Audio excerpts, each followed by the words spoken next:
ሰላም ሰላም እንዴት ናችሁ? ወደ አበባ ቢዝነስ ቻናል ተከታታዮቻችን በዛሬው ቪዲዮአችን የሴቶች የውበት ሳሎን ለመክፈት ምን ያስፈልጋል እንዲሁም በምን ያህል ካፒታል ልትጀምሩ እንደምትችሉና ወጪና ገቢያችሁን በአጠቃላይ ሰርቼ እነግራችኋለሁ። አብራችሁን ቆዩ። ለዚህ ቻናል አዲስ ከሆናችሁ ሰብስክራይብ እያደረጋችሁ አብራችሁን ቆዩ። ቪዲዮውን ከተመቻችሁ ደግሞ ላይክ፣ ሼር፣ ኮሜንት ማድረጋችሁን አትርሱ። በመጀመሪያ ደረጃ ፀጉር ቤት ለመክፈት ከማሰባችሁ በፊት እውቀቱ አለን። ሴቶች የውበት ሳሎን ለመክፈት ከማሰባችሁ በፊት ፍላጎቱ አላችሁ የሚለውን ማሰብ መቻል አለባችሁ። ያለ ፍላጎት ስራው ቢዝነሱ ቻሌንጅ ስላለው ፍላጎት ከሌላችሁ ፀጉር የመስራት ፍላጎቱ ከሌላችሁ አንድ ቢዝነስ ጀምሩ። ለሙያው የምትሆኑ ከሆነ ሙያውን የምትወዱት ከሆነ ስኬታማ ለመሆን አይከብዳችሁም። ለዛ ሙያውን ትወዱታላችሁ የሚለውን ራሳችሁ ጋር በደንብ አስባችሁ አውጥታችሁ አውርዳችሁ መወሰን መቻል አለባችሁ። ከዛ ወደ እቃ ዝርዝሮች ስንሄድ ምን ያስፈልጉናል የሚለውን እነግራችኋለሁ ከነ ዋጋቸው ጭምር ማለት ነው። በዚህ ጊዜ በኢትዮጵያ ዋጋቸው ምን ያህል ነው የሚለውን ከዝርዝራቸው ጋር እነግራችኋለሁ። አብራችሁን ቆዩ። ቪዲዮውን እስከ መጨረሻው ድረስ ተከታተሉ፣ ትጠቀሙበታላችሁ። ጥሩ ነገር ይዛችሁበት እንደምትወጡ ባለሙሉ ተስፋ ስለሆንኩኝ ቪዲዮውን እስከ መጨረሻው ብትከታተሉ በጣም ትጠቀሙበታላችሁ። በመጀመሪያ ካክስ ነው የሚያስፈልጋችሁ። ካክስ ሁለት አይነት ካክስ አለ፣ የጣሊያንና የቻይናው ማለት ነው። የቻይናው ትንሽ አረከስ ያለ ነው። የጣሊያኑ በጣም አሪፍ የሚባል ኳሊቲ የሆነ እቃ ነው። እሱ ትንሽ ይጨምራል። እኔ አመለካከት ግን የተሻለ እቃ መያዝ የተሻለ ነው። አንዳንዴ ብሩ ቀነሰ ብለን ቅናሽ ነገር ስንገዛ አገልግሎቱም በጣም አነስተኛ ነው የሚሆነው። ረጅም ጊዜ ሊያገለግለን ስለማይችል ወይም ደግሞ ቀን ሙሉ ተለኩሶ ቢውል ሊያገለግለን ስለማይችል ሊቃጠል ስለሚችል አሪፍ የሆነ ጥራት ያለው እቃ መግዛት በጣም አዋጭ ነው የሚሆነው፣ ብዙ ብር አውጥተን ስለምንገዛው ማለት ነው። በአሁኑ ዋጋው ካክስ ዋጋ 35,000 ብር ነው። በቀጣይ ደግሞ ካውያ ነው የሚያስፈልጋችሁ። ካውያ የውጩ ከሆነ 8,500 ብር፣ የሀገር ውስጡ ከሆነ ደግሞ ከ3,000 ብር ጀምራችሁ ታገኛላችሁ። በቀጣይ ፓይስትራ ነው የሚሆነው። ፓይስትራ ከ5,000 እስከ 7,000 ብር ድረስ ታገኛላችሁ። ሌላው ደግሞ ቢጎዲን ማስቀመጫ ነው። ቢጎዲን ማስቀመጫ ጋሪው ማለት ነው። የቢጎዲን ማስቀመጫው ጋሪው ማለት ነው 10,000 ብር። ሌላ ደግሞ ቢጎዲን ራሱ 12 ፍሬ የምትሆነዋ 150 ብር። ከስተመር መጥቶ የሚቀመጥበት የሚገለገልበት ወንበሮች ያስፈልጓቸዋል። ወንበር በጣም ውድ የሆነ ወንበርም አለ፣ ነገር ግን ደግሞ ቅናሽም የሆነ ወንበር አለ። አንድ ወንበር አሪፍ የሚባለው ይሄ የሚሽከረከረው ወንበር ከሆነ 38,000 ብር ነው። አንድ ወንበር 38,000 ብር ነው። እንዲሁም አነስ ያለው ይሻለናል የምትሉ ከሆነ ደግሞ ከ15,000 ብር ጀምራችሁ ታገኛላችሁ። ሌላው ደግሞ እስቲም ነው። እስቲም የቂቤ እስቲም ማለት ነው። ፀጉር ቤት ከከፈታችሁ እስቲም ግድ ያስፈልጋችኋል። ሰው ፀጉር ቅቤ ተቀብቶ ሊመጣ ስለሚችል የፀጉር እስቲም ከ15,000 ብር ጀምሮ ታገኛላችሁ።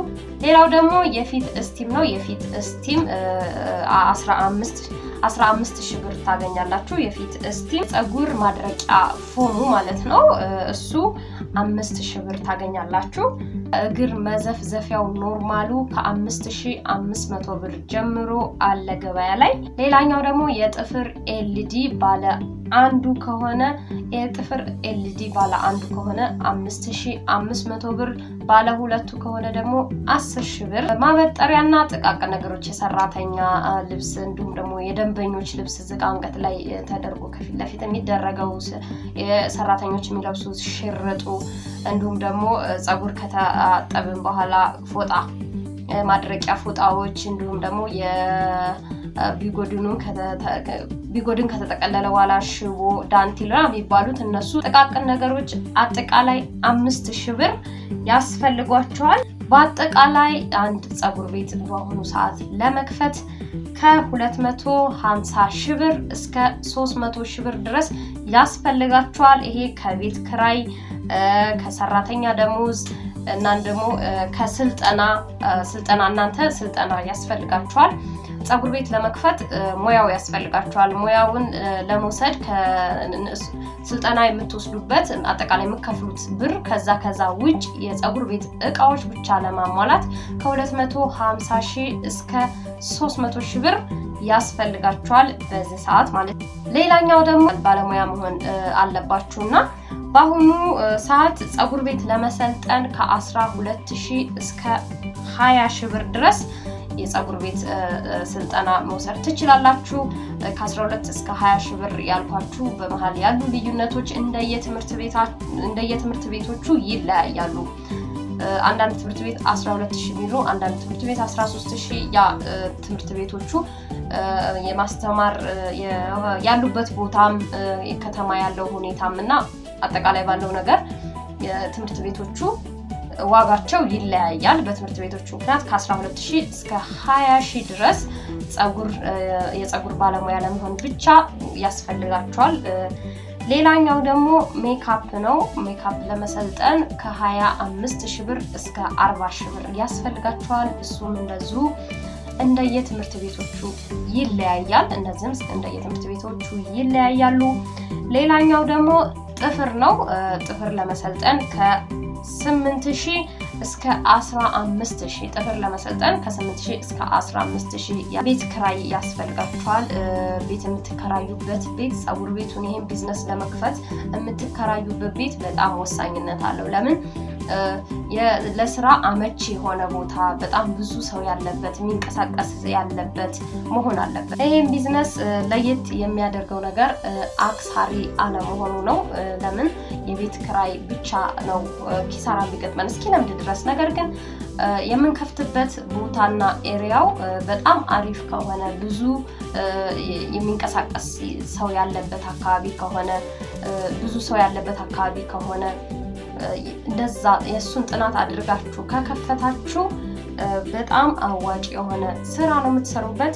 ታዲያ የቤት ክራዩም ከሰፈር እንደዚሁ ሰፈር ውስጥ ከምትከራዩበት ቤት እስከ አስፓልት ጫፍ ድረስ ወይም ደግሞ እስከ ከተማ ድረስ የምትከራዩበት ቤት ዋጋ ይለያያል። ነገር ግን እኔ እናንተ ብትከፍቱ ብዬ የቤት ክራይ ዋጋ ቢያንስ ከ10,000 እስከ 20,000 ብር ድረስ አሁን ሰፈር ውስጥ 10,000 ብር ምናምን ናቸው ፀጉር ቤቶች። ነገር ግን ትንሽ ወጣ ብላችሁ ወደ ከተማ ጫፍ ላይ ምናምን ብትሆኑ አመች የሆነ ቦታ ላይ 20,000 ብር ቤት ብትከራዩ በጣም አሪፍ ነው የሚሆንላችሁ። የቤት አከራዮች ከ3 ወር እስከ 6 ወር ድረስ ነው የቤት ክራይ አጠቃላይ የሚቀበሉት። ቢያንስ የ3 ወር እንኳን ቢሆን 60,000 ብር ያስፈልጋቸዋል ለቤት ክራይ ብቻ ማለት ነው። ለቤት ክራይ ብቻ 60,000 ብር ያስፈልጋል። በአጠቃላይ ይህንን ቢዝነስ ወጪዎቹን ወይም ደግሞ የምታሟሉትን እቃዎች ይሄን ያህል ካሳወቅኳችሁ አሁን ደግሞ ምን ያህል ስራው አዋጭ ነው ደግሞ ምን ያህል ልናገኝበት እንችላለን የሚለውን ገቢያችሁን በዝርዝር ልንገራችሁ። የፀጉር ቤት ዋጋ በጣም ጨምሮ ነው ያለው። ለመታጠብ ብቻ ድሮ ለካክስ ገብቶ ወይም ፓይስትራ ተሰርቶ የምንሰራው 100 ብር የነበረው አሁን ለመታጠብ ብቻ 100 ብር ነው። ካክስ ገብተን ለመውጣት ደግሞ 170 ብር ነው። ፓይስትራ 250 ብር፣ ካውያ 230 ብር፣ ፍሪዝ 200 ብር፣ ቁጥርጥር በዊግ 250 ብር፣ ቁጥርጥር በፀጉር ደግሞ 170 ብር፣ ስፌት 500 ብር፣ ቀለም ከራሳቸው ከሆነ ቀለም ቅብ 200 ብር፣ ሙሽራ መፈሸን 10,000 ብር፣ ሜካፕ ሙሉ ሜካፕ 4,000 ብር፣ ጥፍር ሙሉውን 2,000 ብር፣ የእግር ስራ 200 ብር፣ ሹሩባ 150 ብር፣ ሹሩባ በዊግ 200 ብር። ሁሉንም አንዳንድ ብንሰራ ካውያ፣ ማጠብ፣ ፓይስትራ፣ ካክስ፣ ሹሩባ በዊግ፣ ቁጥጥር በዊግ፣ ቁጥጥር በፀጉር ብቻ የሚባለውን ሁሉንም አንዳንድ እንኳን ሰርተን አንዳንድ ከስተመር እንኳን ሰርተን ብንውል 18,820 ብር ሲመጣ ሙሽራ መፈሸን እና ሜካፕ 4,000 እና 10,000 በየቀኑ ልንሰራ የምንችለው ስራ ስላልሆነ ሁለቱም ብንቀንስ 14,000 ብር እንቀንሳለን። 14,000 ብር ከቀነስን በቀን ልንሰራ የምንችለው 4,820 ብር ይሆናል ማለት ነው። እሱን በወር ስናባዛው በ30 ቀን ማለት ነው 144,600 ብር ይመጣል። እሱን ትርፋችሁን ለማውጣት አሁን እዚህ ጋር ትርፋችሁን የወጪ ገቢ ለማውጣት ደግሞ ቢያንስ ወጫችሁን ለብቻ መጻፍ አለባችሁ። ሰራተኛ ቢያንስ 3 ሰራተኛ እንኳን ብትቀጥሩ ብንል አንድ ሰራተኛ 5000 ብር ነው ብለን ብናስብ ለ3 ሰራተኛ 15000 ብር ያስፈልጋችኋል ማለት ነው። እንዲሁም ደግሞ ለቤት ኪራይ 20000 ብር ያስፈልጋችኋል። ለውሃ ለማብራት ደግሞ 10000 ብር ያስፈልጋችኋል። እንዲሁም ለጥቃቅን ነገሮችና ለጥገና ምናምን የሚሆናችሁ 5000 ብር አጠቃላይ በወር ውስጥ 50000 ብር ወጪ ይኖርባችኋል ማለት ነው። አጠቃላይ ከወጪ ገቢያችሁ ከመንገሬ በፊት ግን ይሄንን ቻናል ሰብስክራይብ አድርጉ። ለብዙ ሰው ተደራሽ እንዲሆን ታግዙኛላችሁ። ሰብስክራይብ እያደረጋችሁ እዚቹ ላይ ሰብስክራይብ አድርጉኝ። ከወጪ ገቢ አጠቃላይ የወር ትርፋችሁ አሁን ልንገራችሁ። ሰብስክራይብ አድርጋችኋል ልንገራችሁ። በአጠቃላይ 94600 ብር የወር ገቢ ይኖራችኋል ማለት ነው። ስራው አክሳሪ አይደለም፣ ምክንያቱም የሚከስር ምንም ነገር የለውም። ገባችሁ? የቤት ኪራይ ብቻ ነው ዋናው ነገር። እዛ ጋር ሙያችሁን ነው የምትሰጡ። ቢያንስ አንድ ሴት በሳምንት ካለዛ ደግሞ በ15 ቀን ፀጉር ቤት ትሄዳለች። ስለዚህ ከተማ ውስጥ የማይሰራ የለም ማለት ነው። በአሁኑ ሰዓት ደግሞ ጥፍር የማይሰራ ሰው የለም፣ የጥፍር ቀለም የማይቀባ ሰው የለም፣ ፊቱን እስቲም የማያደርግ የለም፣ ሜካፕ እንዲሁም የሚቀባ ብዙ ሰው ሞልቷል። ስለዚህ ይሄን ነገር አሪፍ ቦታ አሪፍ የሰው ፍሰት ያለበት አካባቢ ብከፍቱ በጣም ያወጣችኋል። ቢያንስ ፀጉሯን የማትሰራ ሴት የለችም ማለት ነው። ስለዚህ እናንተ በቀን ይሄንን ያክል ብር ሳትሰሩ አትሉ። ስለዚህ አክሳሪ አይደለም፣ በጣም አትራፊ፣ ብዙ ሰው ህይወቱን የቀየረበት ብዙ ሰው አንድ ሰው እኮ ብዙ ብራንች አለው። እኔ አሁን ከተማ ውስጥ አዲስ አበባ ውስጥ ብዙ ብራንች አላቸው እናውቃለን። ቤት ድረስ አርቲስቶች ቤት ድረስ በውድ ዋጋ ተከፍሏቸው ፀጉር ለመሰራት ብቻ ሄደው የሚሰሩ ፀጉር ቤቶች አሉ። ቢዝነሳቸው ትልቅ ሆኖ ብዙ ቅርንጫፍ ያላቸው አሉ። ስለዚህ እናንተ ጠንካራ ከሆናችሁ ጠንክራችሁ ከሰራችሁ ይሄ ቢዝነስ አክሳሪ ቢዝነስ አይደለም። አትራፊ በጣም አዋጭ ከሚባሉት ቢዝነስ ውስጥ ነው የሴቶች የውበት ሳሎን መክፈት ማለት ነው። ይህን ቢዝነስ ስኬታማ ለማድረግ የሚያስፈልጋችሁን ትንሽ ነገሮች ልጨምርላችሁ። የመጀመሪያው ቢዝነስ ፕላን ማዘጋጀት ነው። ቢዝነስ ፕላን ብታዘጋጁ በጣም አሪፍ ነው የሚሆነው። የፀጉር ቤታችሁ ግቡ ምንድን ነው? የት ለመድረስ ነው የምታስቡት? በቃ ማለት የሆነ ይህን ያህል ብር ይገኛል ስለተባለ አይደለም የሚሰራው። ምንም ነገር ስራ ስትጀምሩ ቻሌንጅ አለው። እስክትለምዱት፣ ደንበኛ እስክትይዙ፣ ስራውን ወይም እስክትግባቡ፣ የሰው አያያዝ ራሱ እስክትግባቡ፣ ሁሉ ነገር መሬት ላይ ሲወርድ እንደ ማውራት ቀላል አይደለም። ስለዚህ እነሱን ነገሮች ስትወርዱ ሁሉ ነገር ከባድ ነው። የሰው ጸባይ መያዝ፣ አንዷ ሴት መታ አንዷ ሴት ስትተካ እኩላል። አንዷ ማውራት ትፈልጋለች። ለምሳሌ ልንገራችሁ፣ እንዲሁም እኛ ስንሰራ እንኳን ሄደን የሚገጥመንን ነገር አንዷ ጸጥ ማለት ነው የምትፈልገው፣ አንዷ ደግሞ እንድታዋሪያት ትፈልጋለች፣ ትሪት እንድታረጊያት ትፈልጋለች። አንዳንዱ እንደውም ችግሩን ሁሉ መጥቶ የሚዘረግፍልሻል። ስለዚህ ይሄን ሁሉ ሰው የተለያየ ሰው ጸባይ መቋቋም መቻል አለባችሁ። ወይም ደግሞ የነሱን ነገር ዝም ሲሉ ዝም፣ ሲያዋሯችሁ ማዋራት፣ ቤተሰብ መሆን መቻል አለባችሁ። ደንበኛ የምትይዙት ለዛ ነው እና ረጃጅም ሰልፎች ያላቸው ረጃጅም ሰዓቶችን ጠብቀው የሚሰሩ ትልልቅ ፀጉር ቤቶች እንደዛ ናቸው። አሁን